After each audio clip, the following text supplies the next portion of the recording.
What's up, rainy day Monday nerds? It's your boy, the OG GM, coming to you live here in the summer in a beach town on the 5th day of June. And as you can see behind me, it's raining because it's June and I live by the beach. Magic, weather, go figure. It's Monday, which means it's time to take a look at all the tabletop role-playing game news stories that are going to chart the week. What controversies and chaos and confusion are we going to be setting our sail by for this week of June, the first week of June, the beginning of con season, the beginning of the rush to close out Q2 and start getting those Christmas orders in? Because yes, Halloween and Christmas are only a few days away in the terms of retail. What products are out there? What's going on? And because it is June, because it is Pride Month, obviously there's a lot of gaming things that are directly or indirectly LGBTQ related. And whenever that topic comes up, it always percolates a whole new barrel of controversy monkeys that are affecting the game industry, which really, in my humble opinion, shouldn't, because whatever you do in the privacy of your own home is of no concern of mine when I'm playing my silly game about elves with dice. And quite frankly, companies, the only political stance you should be taking is the political stance that involves Benjamin Franklin, i.e. money. Do not chase away potential people who want to give you money. Well, we'll get into that in a bit. First, let's take a look at all the tabletop role-playing game news that has nothing to do with Wizards of the Coast, which means everything's coming up Paizo, because Paizo is shoving a lot of things down our throats.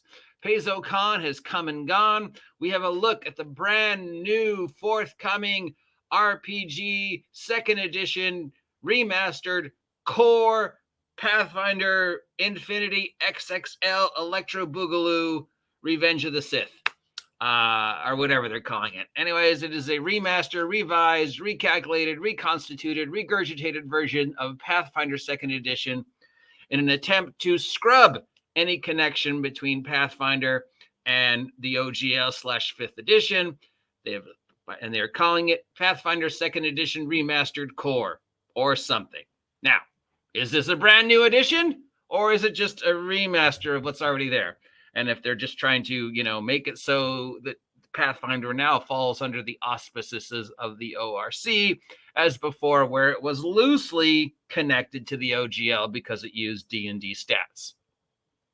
Now, mind you, Pathfinder 2nd Edition pretty much was its own thing.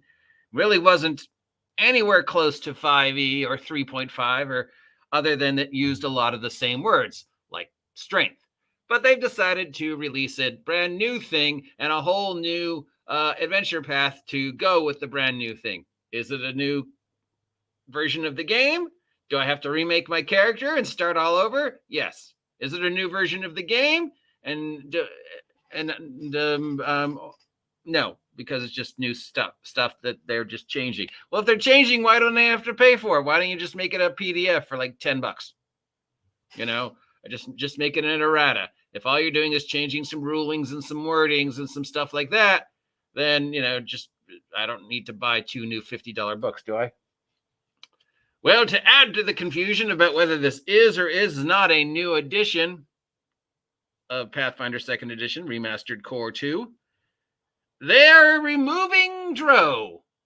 Because Drow has been removed because they are deeply immersed in the identity of Dungeons & Dragons. The Darklands are now going to be repopulated by serpent folk instead of Drow, and all the elements that were ever in Pathfinder lore for the past 14, 17 years, whatever it's been, actually, nope, that wasn't the Drow. It's always been the serpent folk. There are no Drow. There never have been any Drow. Mind you, the stat block for Drow are still in the game, but they're just not called any Drow anymore. And you can still play a Drow if you've been playing one. You're just not a Drow anymore. You're just a elf who, I don't know, has white hair and dark skin. I don't know what they're going to call them. Apparently they need to come up with a brand new name, even though they already have a perfectly good name for them called the Cavern Elves. Caravan Elves. Cavern Elves. But yeah, no. So even though they already have Cavern Elves in Pathfinder 2 Second Edition, they're getting rid of Drow. Mind you, there is absolutely no mention of Drow in my copy of Pathfinder 2 Second Edition role-playing game rules, and replacing them with Serpent Folk. How are they going to explain this? Well, apparently, according to the lore, every reference of Drow or Drow in the entire history of Glorian leading up till today was actually a mistake made by the guy who was writing it. And really, those are the ruins of Serpent Folk. And really, it was all those adventures that were centered around Drow being the bad guys. Actually, Serpent Folk were the bad guys. So what? Serpent Folk were just pretending to be Drow the whole time. It was this lizard guy just walking around, and he had a mask in front of his face that he was holding up going, "No, I'm a dark elf, not a Serpent Folk." Now, there's two ways to run with this. And, I think I feel like I need to fantasy book this, much the way some people fantasy book, movies or fantasy book pro wrestling things. Like, there's two ways to run with this they were never Drow thing, but their stats are still in the game. And that could be the topic of a separate video if you guys want. But I think there's a much better way they could have handled this than they are handling it, especially since Wizards of the Coast doesn't own the rights to the word Drow, nor does it own the rights to the idea of a elf with long hair of a unusual color, be it pink, green, blue, gray, white, on fire, and dark skin, because that image appears all through mythology and fantasy fiction and animation and anime, and has existed up to and including today in several product lines all over the world that have no connection with D&D whatsoever. So the idea of a dark-skinned elf, that dates back to the Middle Ages. The word Drow, they don't own the copyrights to. What they do own the copyrights to, Wizards of the Coast, is the specific lore. They own Drizzt. They own Menzoberranzan. They own the lore that they've come up with. But the word Drow elf, or the images of Drow elf, no, they don't own the copyright to that. But in order to avoid any further confrontation with Wizards of the Coast, Paizo has decided to remove the Drow. Also, the ORC is supposedly done, and we have gone through the ORC. We have looked for the morality clause. I didn't find it. People claim it's in there. I think it's very obscure reference in the mechanics of the ORC, which basically says if you make stuff for game that has things that people might consider problematic, well, I guess that's sort of okay because it's protected by copyright and U.S. copyright law. But if you make stuff for Pathfinder, then we can impose our morality censorship clause. So if you make stuff for Mutants and Masterminds and use the ORC and it has titties or violence or whatever in it, that's okay. But if you make stuff for Pathfinder 2nd Edition, Remastered Core 2, Electric Boogaloo, and it has titties or blood or bad words or whatever in it, then that's not okay. Also, basically, the definition of viral downstreaming that they've used seems to be that, yes, I can make money off of your product without giving any to you. But we're still waiting for a final clarification, but it's out. And in other news, Diablo 4 just went live online and apparently is getting okay reviews, but not to be outdone, Paizo is kickstarting their take on Diablo with Abomination Vaults, AARPG. Basically, Diablo set in Pathfinder land. And other news by other companies that are not named Paizo, we have the first expansion for the One Ring coming out from our friends over at Free League, knocking it out of the park as always getting good reviews. God, I need to clean this computer. They've got some adventures coming up for both their 5e version of the Lord of the Rings stuff and their own homebrewed Mutant Year Zero one Tales from the Lone Lost Land stuff for the One Ring. So they have two separate titles that embrace the culture and mythology and writings of Professor Tolkien. They have the One Ring storyline product, which uses one system. And then they have the 5e Middle Earth Lord of the Rings RPG that they currently own the rights to. Now, mind you, apparently another company now also owns the rights to Dungeons and God, wake up, ass. Another company owns the rights to Tolkien's work, so we don't know what their plans are for the future because, yeah, I don't know. We'll find out more later. And they have also released some new product for Vossen, their Nordic horror role-playing game. This one's called the Lost Mountain Saga. So it's nice to see them continuing to support the product lines that they have. As you know, also they have 2 SRDs, 2 completely separate SRDs. If you want to write stuff for them, you can get both of these contracts for free online at the Free League site. One is written for the every game but Dragon's Bane. So if you want to write stuff for Vossen, Lord of the Rings, Mutant Year Zero, Tales from the Loop, you've got one contract SRD. And if you want to write stuff for Dragon's Bane, they got a completely separate license and stuff that you can write under. So yeah. Okay, time for a break. Because since it is Pride Month and since this is tabletop news role-playing games centric, we do have to address the various controversies that always seem to bubble up this time of year in regards to that part of the population who are gamers or just, identify. And as somebody who has, identified as LGBTQTRALMNOP for a while now, some of this news is always sort of like cool and exciting, but most of it's always very disappointing because it just seems that it just tends to reinforce a lot of unnecessary hate towards people who identify. And companies that come out of the woodwork suddenly, want to virtue signaling how they've always supported your charity. So if this topic is upsetting to you, please stop watching this now. I'm going to take a sip of my soda because my brain isn't working because it's cold, and my brain doesn't work when it's cold.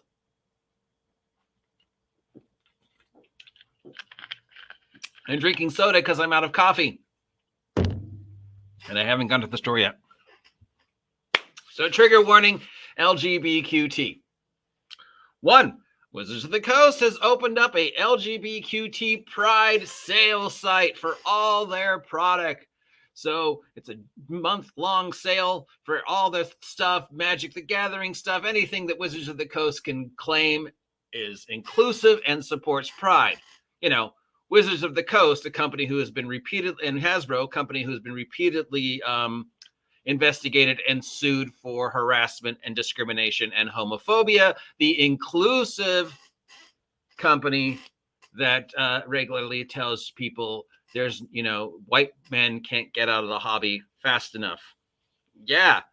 But now, mind you, the rest of the year, Wizards of the Coast rarely, if anything, does anything Pride or LGBTQT related. Hasbro rarely does anything LGBTQT Pride related. Generally, no, and then they say things like, stuff that gets them sued for sexual harassment and homophobia and discrimination.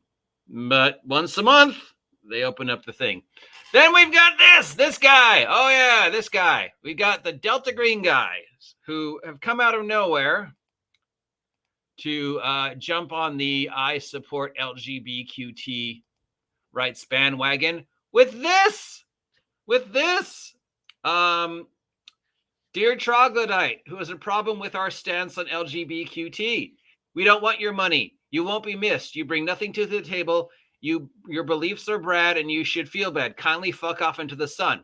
This guy, Dennis, has responded to every comment that has been made about his post, telling people to basically go kill themselves.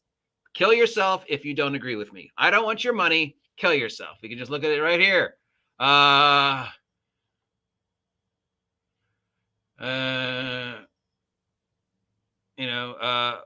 Post. Hey, I am LGBTQT. I do not agree with you telling people that. Go kill yourself. I'm not going to buy your product because I don't agree with your politicals. Go kill yourself. Throw yourself out of airlock. So yeah, Dennis, great way. Now, mind you, you've never before, as far as I'm aware of, done anything LGBTQT supporting, have they? Please list off the LGBTQT trans youth charities that you donate the percentages of your company's money to. Please. Now look, buddy, if you're pro LGBTQT, great. If you're against LGBTQT, great. Do I care about your politics? No. Your job is to sell your game. That's it. That's your only job, dude.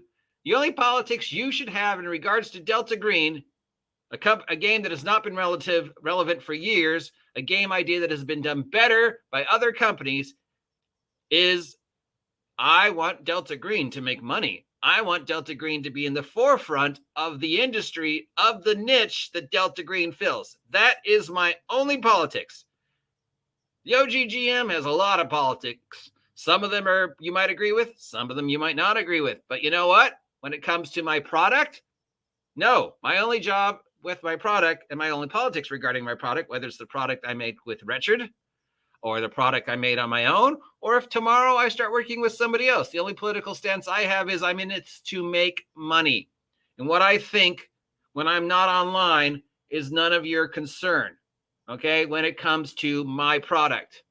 Now, Lord knows there is stuff that Sylvia and Miguel has said that I completely do not agree with, but I respect their opinion. And you know what? I don't care what they think because I'm a partner with them because I want to make money.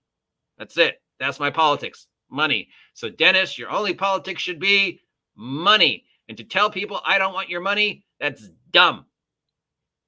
And I'm sure I'm going to get in trouble with this. Moving on. Hey, remember Evil Hat Productions? They did the same thing. And they're still doing it in regards to Thirsty Sword Lesbians. If you don't like our don't buy our game. Okay, fine. I won't buy your game. Yeah. Marvel has even jumped on the bandwagon now with killing off both Miss Marvel, Kamala Khan, and the Punisher. They just killed off the Punisher because of political reasons and inclusiveness. And people are upset. How dare you kill the Punisher? How dare you kill Kamala Khan, Miss Marvel? First, this is Marvel. Okay, guys? Name one Marvel comic character that has stayed dead. Go ahead, name one. Can't even say Uncle Ben because Uncle Ben's alive in at least 75 different universes. So, yeah, Punisher won't stay dead. Kamala won't stay dead. We know the Punisher's not going to stay dead because the Punisher exists in the future. We've seen him with Cosmic Punisher in the storyline. So, yeah. So the Delta Green thing, the Evil Hat Publishing Games thing. Again, look, dude, I'm LGBTQIA. You know, I identify. I've been out for like 12 years. And I'm disgusted that you're telling people to kill themselves if they don't agree with you. You know, again, your only political stance should be, I am in the business to make money. And if you want to buy my product, please go ahead and buy it. I don't care what you think when you get it home. You don't like that guy because if he did a thing, I don't care. I like your money. Your money likes me. That's my job, is to make money. I'm in this job, in this industry. I have chosen to create games because I have a gaming idea I want to sell, and I want that gaming idea to make money. Telling people not to buy my product is not a good way to make money. You want to be inclusive? Your inclusiveness is, yes, take my product. I will take your money. So, yeah, telling me to go fuck myself and kill myself, yeah, that's just all you're going to get is people saying, screw you. You know, I don't want to support your product. I'll support a company that has no political stance. What goes on behind the doors of the company, I don't care about. What you think I don't care. You know, when it comes to games, it's all about the game. It's all about fun. It's all about playing. It's all about your product. Do you make a good product? Do you stand behind your good product? Is your product something I want to buy? Yes, that's it. That's all it should be. Right? Am I wrong? Am I an idiot? Do I know what I'm talking about? No. There are people out there far smarter than me who are going to talk about this. I assure you, Big D over at Diversity and Dragons is going to talk about it. Grim Jim will probably talk about it. Max over at Legion of Myth will talk about it. I bet you J. Scott Garrity will say something about it. And some of the other haters out there will either say something about it, they agree with this or they disagree with this. So this is my 2 cents. Agree with me, disagree with me. I don't know. I have noticed that controversy seems to be getting subs. So maybe if I say controversial statements about this Delta Green statement, I'll make some more subs. Now, normally politics isn't where I want this channel to go, much like going after Scott Garrity, which is just not something I want to do on this channel anymore. But this kind of post just disgusts me. you know, and I don't want you defending me, Delta Green guy, and telling people that they should go kill themselves if they don't agree with you and you don't want their money. You know, why don't you take all that energy and money and invest it in, you know, charities that actually, you know, address the issues of LGBTQ youths who are at risk? I don't know. Why don't you do that? Yeah, I probably shouldn't have said that, but I'm the OG GM. If you agree with the words coming out of my mouth, let me know. If you don't agree with the words coming out of my mouth, let me know. Of course, yeah, I had to talk about this. There was no way I wasn't. Till next time, see ya.